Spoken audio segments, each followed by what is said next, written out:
चलतु आज बनैबा नुआ स्टाइल रे बैगण फ्राए।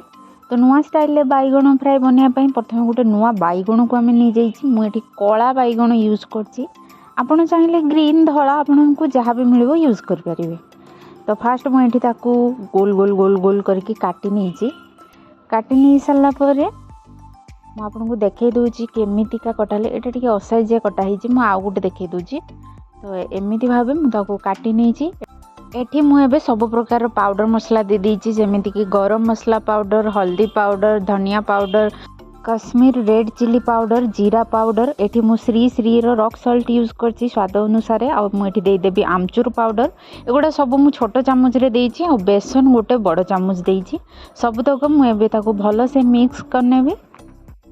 मिक्स कर साला परे सेथि मु जो बैगण रखिथिली ताको एथिरे मु कोट करनेबी सब बैगण गुडा को। एठी मो भौणी आसी कहला जे मु भी एटा करिवि मु भी बैगण को भलो से एटारे कोट करि परिबि। मु कहली अच्छा ठीक अछि ताले करे। तो आमे दी जण मिसी भलो से सब बैगण को आगो कोट कर नेलु। तो एठी आमे 10 मिनिट पई ताको मैरिनेट होवा पई छाडी दवा भलो से मैरिनेटेड हे जिवो। एबे आमे गुटे फ्राई पैन बसई कि सेथिरे मु 3 रु 4 चम्मच रिफाइन तेल दे दीची आ सेठी आमे गुटे गुटे करके बैगण को थोई दवा। याको घोड़ेइबा दरकार नाही बस एमिति ही से 4-5 मिनिट रे से भलो से फ्राई हो जिवो।